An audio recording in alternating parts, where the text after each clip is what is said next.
This is not an official garden tour, but I had to come and drag the hose in here because I have planted this, I've begun to plant the fall garden. I'm a little late with the garden tour because I wanted to get this fall garden in because I thought that's an important part of showing August garden. And our heat wave had gone away, and then the heat wave came back. So the heat wave is back. So the hose is in the garden, trying to rescue these plants. These are the last ones. You can see the chicken got those, cabbage moths got those, the chicken got those. So I don't know what's really viable beyond the lettuce. And then I've got some things in here. The fall garden that I planted in here is doing really well. Everything in here is doing really well. So I discovered that I have what I believe in England they call carrot whitefly, which we call carrot rust fly. And I mean, if there's a pest, pretty much I've got that pest. So here's what happened yesterday is these little cabbages that looked like this now look like this. I did not know the heat wave was coming back. I kind of forgot because I was really hot yesterday and I was doing canning, but I was inside. And I guess I just didn't I don't know. I just didn't think about it. And all these sweet little cabbages that I had planted are really struggling. So I may have to put new ones in, but that's why I grow so many extra. All of these beans are part of the fall garden. They're not doing great. The cabbages that I interplanted in the eggplant and carrots, because the carrots are soon going to be gone, are doing amazing because they have just enough shade. So, I mean, that tells you a lot, doesn't it? So I actually brought my basket out today because I'm going to be taking all the carrots out despite whether they're ready to or not. And I'm doing that because of this carrot fly. It's just not worth it to let them stay in the ground and then get completely destroyed. I'd rather have a small, tender, delicious carrot than have a carrot that's that I have to figure out how to cut all the bad parts off. They smell amazing. I don't have a good sense of smell. I have a really bad sense of smell, but I could smell those coming out of the garden. Then the other thing that happened, let me just sit these down. Sorry about my chicken. They're mad that they can't come out in the morning. They can't come out early because they run away from home. The other thing that happened is a leaf curl on the celery, which turns out it's a fungus. You can see this one is starting to get it here. And then it destroys the stalks. Let me see if I can show you. In here, you start to get, can you see that brown? You start to get some nastiness. So all of the celery is coming out, and then it will be replaced by as many brassicas as I can fit in here. And then I will pop a row cover on once I make sure that there's no little bugs or eggs from the cabbage moth. So this is a combination of broccoli and cauliflower so far. And then my celeriac is next to it. And hopefully the celeriac, see, I see this. That's not a good sign. So the celeriac still has growing time on it. I guess I just have to watch it really carefully. But I'll take anything out that is not celeriac. Everything that's not celeriac comes out today. It'll probably be 2 years worth of celery. Here is a side-by-side of two celeries. This one is just starting to get leaf curl, and this one seems to be fine. You can see how much bigger it is, how much healthier. It might just be in the beginning stages of it. This one, it's very spindly. You can see it's just starting to, break down. And these are all really tough. They're all starting to get this on them. And so I will probably just do that and let the chicken have what they want of them because I have plenty of celery. And I want something that looks more like this. So you can see there is some starting, but for the most part, if they all look like this, I'll be pretty happy with it. And you can see it didn't get terribly big, but they're all about like that. And that is, I think that's a win. This is the reason I wanted this picnic table, which we were able to get for free on Craigslist, is I wanted to have a place where I could lay things out before bringing them in the house. This gives a chance for bugs to crawl off. It also gives me a chance to wash them, to cut them, so I'll be able to clean these up outside rather than making my kitchen all dirty. I'll take the hose, I'll spray them down, and then I'll go ahead and just trim everything up. So those will stay out here for a little bit of time. There's a decoy on the ground, so the chicken will hopefully leave them alone. And then I'm just gonna let the carrots sit out for a little bit too. When I take the hose out, I will go ahead and clean those off. And then these were the ones that were in a different row. And you can see, I mean, these look more like celeriac that didn't actually make a bulb. I don't know. They don't look great. And I'm thinking these will just be for stock. So I will chop all this up, get them into baggies, and those will become stock vegetables. They are so obnoxious to me in the morning when I don't let them out.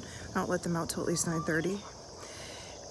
So it'll probably be 2 years worth of celery. So I'll do a combination of pickling the celery, which I've never done before, and then freezing the celery, which has worked incredibly well for me in the past. So these carrots are actually perfect. There's no carrot fly damage whatsoever. So I'm really happy to have gotten these out. It is like a treacherous little walk through this path, but it's my favorite part of the garden. Last year it was covered with zinnias. This year, not so much. The zinnias are struggling in the drought, but I have this incredible fennel that I let go to seed. It's almost as tall as I am. And then we've been collecting the seeds from it. It's just gorgeous, and the pollinators seem to love it. But I did just read, oddly enough, that carrot fly likes fennel, dill, that kind of thing as well. So I have to make sure that that's not the reason that I have this carrot problem. So we'll see. Not sure why I didn't put gardening gloves on, so I am filthy. But you can see this row is cleared out now, and this row only has celeriac left in it. So I think that'll give the celeriac a little room to breathe, and just like fingers crossed that it doesn't get the fungus. And then this is the carrot harvest. It looks 1,000 times better than the ones I pulled last time that were completely infested, the bigger ones. So that may be the trick to avoiding it, is just to get these carrots young before the root fly attacks them. I'm seeing only like tiny little signs. Oh wait, there's some, yeah. There is some damage. You can see this row is now cleaned out quite a bit more. I was able to get a lot of the weeds once I pulled the carrots out. And then I will have some of my eggplant, and then I'll have the cabbages growing up in between. I think that the system has been working really well. I'm getting like double crops from one row. I always feel like I need to say that it's like super early morning when my eyes are this swollen. Like my face hasn't drained out yet. It's about 7 in the morning. I got up around 6:15, made my coffee, just did a little quick work that I needed to do, and then came out here. I just needed to spend some time tending the garden before it gets too hot, because I do not want those new plants to die. I was out with the celery the other day, and I was thinking about this last year, and we're almost at like the year mark of a really tough time in one of our kids' lives, which, you know, then kind of creates, you know, it makes things tough for the whole family. And it was a big crisis. And, you know, it's not my story to tell, but I can tell you, like, you know, from where I stand as a mom. So anyway, and then someone just asked me about it. One of you asked me about it as well. So I was out with the celery, and I saw this leaf curl, and it just it transported me back to that time last year, where, so it was early September, and this garden like saved me during that time. It saved me. It was like, it didn't matter what was happening in the garden, just being here, just sitting in this. I mean, in August, when I opened the door, like birds, it seems like hundreds of birds and hummingbirds and dragonflies, yellow finches, they all just rise up and fly through. I need to try to catch it on video, but I don't know that I would ever be able to catch it. It's like, it just takes your breath away. So the celery last year we were about a foot of water underground last year, and that is a significant amount of water. And celery, even though it loves water, nothing loved that. And I didn't know about this leaf curl. I didn't really look it up until this year. And basically it's a fungus, and it spread to all the celery. All my celery was ruined except for, I got a couple gallons that I had picked through and kind of saved some of the stalks and leaves, but mostly it wasn't great, high quality. It just, I've been using it mostly in stalks, which is great. But I had to get rid of all the stuff with the fungus and the leaf curl. So it was just sort of symbolic of that time to me, of this, just watching this plant that I can't do anything about, just kind of watching it be taken over and having to surrender. Even though I had put so much time and work into this garden, we get to September and I can't focus on it. I have this kid who's in crisis and I have to be there. And I mean on night and day. I did not sleep for weeks. I slept fully dressed in my clothes, ready to get up in an emergency. We kept our door open. We would get up and check on this particular kid every couple of hours. And it was just having to feed and make sure every little thing was micromanaged. It was brutal. And it was wonderful, in crisis, and in the times when you're in crisis and you are given an opportunity to step into healing, it's really beautiful if you choose to see it that way. And we chose to see it that way, and this kid chose to see it that way.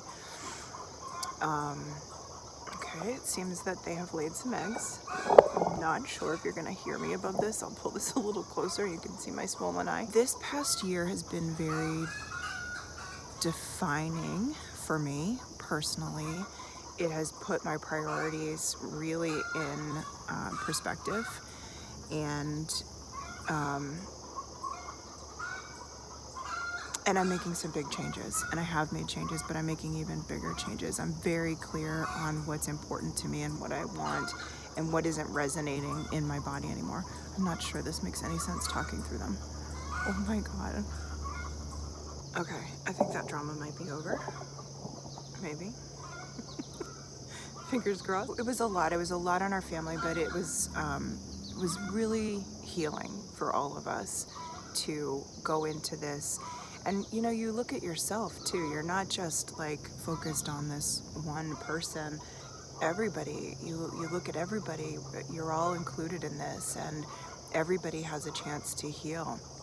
And this one child was able to share stories with another child about some of the things that might have led to this place, and that is incredibly helpful too. And we were able to talk about our family history with mental illness, and that sometimes you don't have a choice. It just is presented to you, and then you figure out what to do with it. And so that's what we've been doing, figuring out what to do with it. So I cut everything back. I scaled back my work. I took away Zoom calls. I took away anything that I had to be live for or present for, because I didn't know what one day was gonna be. I didn't know if it would be a good day or a bad day. I learned to live with a lot less money. I majorly dipped into my savings account, majorly. And that was tough for me. It's still kind of tough to look at that part, but to know that it was there for me to support me during this time was huge. And so over the course of this year, I lost a lot of people in my program, and I think that part of that was just this drastic shift of I'm not able to be there in this way, but also I'm shifting. The things that I'm thinking about and the things that are important to me have changed. I changed my Instagram name from Hannah Marcotti to Sweet Fern Homestead. that was a really big deal. And I will write about that soon, but right now, you know, I just needed to do it and just like be inside of it. I've been coaching for about 13 years. So Lucas was born, he's going to be 14 in September. And when he was born, I started school about 4 months after he was born. So I use his birthdays as kind of like a timeline for that. So it's about 13 years solid coaching. And I am tired and I'm burned out, but mostly this last year has really taken everything from me and also given me back so much, if that makes sense. It's been an exchange. I've had a deep exchange inside of me. And so I am making big changes based on that. Sacred Roots ends soon in September, late September. And then that will conclude my work in that way, at least for a while. I don't know if forever. I can never say forever. I have no idea what I'll do. But for the most part, I am going to be shifting. And that's a really scary thing. It's a really big thing, and it's a really important thing. And I have loved making these videos. I have loved being able to offer work for free. I still need to find a way to support myself because I have a lot of bills that I'm responsible for and 3 kids that I'm responsible for. But I'm leaning into a huge amount of faith here and surrender. And to say that isn't scary would be a lie. It is scary. But I'm figuring it out, and I'm coming up with ways that I'm able to say, hey, I'm offering all these things for free, and here would be an exchange for that if you wanted to support me in a very small way. So that's kind of what I'm thinking about. But you know, we have a lot of kids, and to focus on one kid for a very long amount of time put some stress and strain on the other kids. They handled it beautifully. We're on the other side of it now for the most part. It is being managed really well, and there's a huge amount of healing, and I can see that in the other kids. I can see that they're starting to kind of blossom again and relax, because the hit on our nervous systems collectively as a family was big, really big. There's hummingbirds flying around. It's just so beautiful. They're drinking from the little purple flowers on the beans. Anyway, so it was just, you know, the celery just kind of brought me this full circle moment, and I was like, I am taking this celery out. I will not lose this celery this year.